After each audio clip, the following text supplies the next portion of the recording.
Que a paz de Jesus Cristo esteja contigo hoje e sempre. Amém.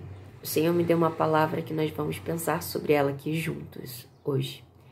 Vamos orar primeiro, entregar ao Senhor o nosso coração para ouvir a voz dEle. Senhor Deus e Pai, obrigada, Senhor, por estarmos na Tua presença. Que o Teu Espírito Santo ministre a cada um de nós. Que o Teu Espírito Santo me dê as palavras para falar aquilo que o Senhor quer. Em nome de Jesus, Senhor, eu te peço. Fala aos nossos corações em nome de Jesus. Amém. Deus, o Senhor dos exércitos. A palavra diz que Deus é imutável, Ele não muda. O mesmo do Velho Testamento é o Deus do Novo Testamento. Assim como Ele não tolera idolatria, abomina a idolatria, assim como Ele se entristece com a maldade e envia os mensageiros para que proclamem a mensagem do Senhor de repreensão, para que talvez assim haja arrependimento e o juízo não sobrevenha sobre a terra. O que Deus fez com Jonas foi: Jonas, vá lá anunciar que eu vou destruir Nínive. Vai lá anunciar para o povo que eu vou destruir por causa da maldade deles. Jonas, ele não quis ir. Ele tenta fugir do propósito, da mensagem que Deus tinha entregue a ele para anunciar em Nínive. Só que o Senhor redireciona Jonas. Nós conhecemos bem essa história. Jonas pega um barco, vai para um outro lado, um lado contrário a onde ele tinha que ir. E o Senhor envia uma grande tempestade. E aqueles homens no mar começam a entrar em desespero sem entender o que estava acontecendo. Começam a clamar os deuses deles, até que eles entendem que era por causa de Jonas. Jonas fala, olha, lance-me ao mar, que essa tempestade vai se acalmar. É por causa de mim que está acontecendo essa tempestade. Eu desobedeci a Deus. Às vezes a gente acha que a nossa desobediência a Deus não vai causar nada. E Jonas teve que enfrentar uma tempestade, todos aqueles que estavam com Jonas no barco. Quando Jonas é lançado no mar, vem o quê? Um grande peixe. É a misericórdia do Senhor, porque aquele grande peixe fica com Jonas na barriga 3 dias. Foi o tempo ali no fundo do mar de Jonas ser quebrantado, de se arrepender, de orar ao Senhor pela vida dele. E o Senhor fez com que aquele peixe, aquele grande peixe, vomitasse Jonas na areia da praia de Nínive, de volta ao propósito dele. A gente tem que entender que Deus é o mesmo, Ele não mudou. Aqui a palavra diz os braços quebrados de Faraó. Ah, mas será que Deus quebra um braço? A parábola das ovelhinhas perdidas. Perdão. A parábola da ovelha que se perdeu. As 99 ovelhas o Senhor deixou ali, quietinhas, para ir buscar a que se perdeu. Quando ele pega, ele quebra uma das patinhas, mas ele usa o quê? A tala, para curar novamente, para que ela aprenda que longe dali do grupo, longe da presença do pastor, ela está em perigo, ela não está segura. Então ele quebra para ela, enquanto está sarando, ela aprender que o lugar melhor de proteção, de cuidado, é ali perto do pastor, porque fora tem lobos que irão devorar, que irão matar ela. Aqui no caso dos braços quebrados de Faraó, fala que não tem tala. Eu vou ler a palavra e nós iremos meditar juntos. Ezequiel capítulo 30, versículo 20. Em 29 de abril, no 11º ano do exílio do rei Joaquim, recebi essa mensagem do Senhor. Filho do homem, quebrei o braço do faraó, rei do Egito. Seu braço não foi enfaixado para sarar, e também não foram postas lá talas para fortalecê-lo de modo que pudesse segurar uma espada. Portanto, assim diz o Senhor soberano: eu sou o inimigo do faraó, rei do Egito. Quebrarei seus 2 braços, o bom e o que já foi quebrado, e farei a espada cair de sua mão. Espalharei os egípcios entre as nações do mundo inteiro. Fortalecerei os braços do rei da Babilônia e porei minha espada em sua mão. Mas quebrarei os braços do faraó. Ele ficará caído, mortalmente ferido, gemendo de dor. Fortalecerei os braços do rei da Babilônia, enquanto os braços do faraó pendem inúteis. E quando eu puser minha espada na mão do rei da Babilônia, e ele a levantar contra o Egito, os egípcios saberão que eu sou o Senhor. Espalharei os egípcios entre as nações do mundo inteiro. Então eles saberão que eu sou o Senhor. Nesse capítulo mesmo, no versículo 10, pois assim diz o Senhor soberano, pelo poder de Nabucodonosor, rei da Babilônia, acabarei com as multidões do Egito.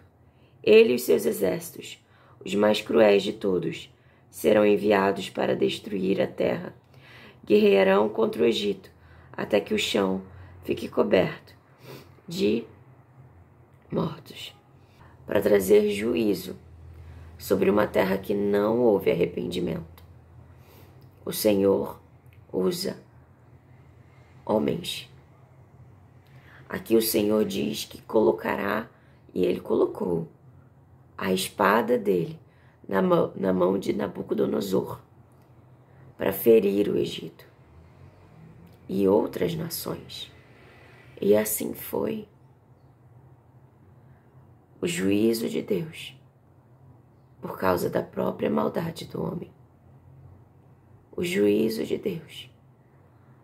Mas a palavra de Deus nos diz que Deus não se agrada de matar um ímpio. Antes, o Senhor deseja que ele se arrependa, que haja arrependimento. Por que Deus enviou Jonas? Por que Jonas não quis ir? Vamos pensar. Jonas, ele tinha uma questão com Nínive. Ele não gostava muito do povo de Nínive. Se Deus estava mandando uma palavra de juízo, por que Jonas estava tentando correr e contra a vontade de Deus? Por que quando Jonas vai anunciando, olha, em 40 dias o Senhor enviará o juízo sobre essa terra, vocês que estão praticando a maldade, vocês que são maus, o que o povo, ao ouvir a mensagem de juízo de Deus, faz? Eles se arrependem. Eles têm temor no coração. Eles entendem que eles estavam praticando sim atos maus. E eles quebrantam o coração diante do Senhor. E se arrependem, pedem perdão ao Senhor. Se humilham na presença de Deus, aos pés do Senhor. Vestem panos de saco, jejuam, pedem a misericórdia do Senhor. E o que o Senhor faz? Derrama da misericórdia. Porque o Senhor prefere derramar da misericórdia. O Senhor prefere manifestar a misericórdia dele do que o juízo. E aí o que Jonas faz? Fica emburrado, chateado. Ele diz: Senhor, sabia que o Senhor era Deus misericordioso, que eu viria aqui e o Senhor voltaria atrás.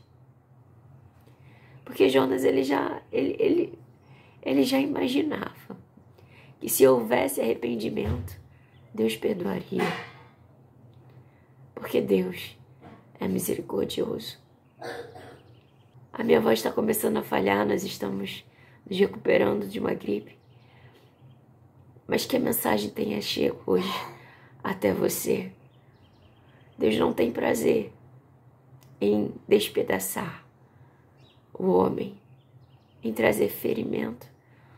em trazer guerra, usar pessoas, homens, para ferir um país, uma nação com guerra. Deus não tem prazer. Mas às vezes Deus usa o homem para trazer a espada sobre uma terra por causa do juízo dele sobre a terra.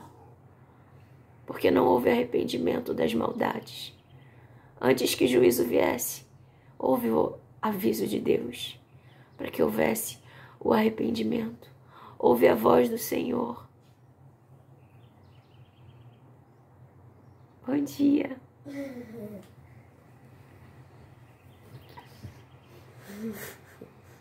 Bom dia, princesa. Bom dia. Entra aqui. Mamãe vai orar, tá? Esse uma espada para curar? Tá bem.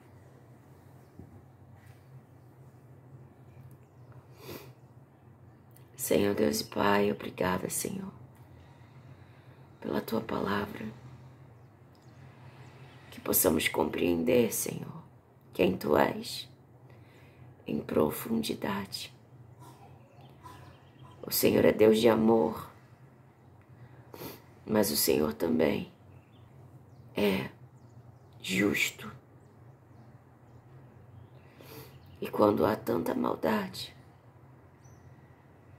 para que restaure a justiça, o Senhor traz juízo se não houver arrependimento. Mas eu clamo, Senhor, para que essa mensagem chegue àqueles que precisam se arrepender. Eu clamo, Senhor, para que os seus mensageiros, assim como Jonas foi enviado, que eles vão, que eles consigam ir até o local que o Senhor quer enviar a mensagem, para que a palavra, a Tua palavra chegue e haja arrependimento, para que a Tua misericórdia seja derramada e não haja necessidade de juízo. Pai, que haja arrependimento, que vidas se rendam a Ti, em nome de Jesus. Eu também oro, Senhor, por pessoas que chegaram aqui nessa oração com alguma enfermidade, dodói.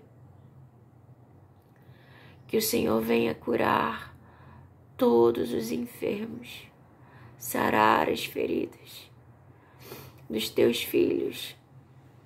Em nome de Jesus, cura, Senhor. Em nome de Jesus Cristo. Amém.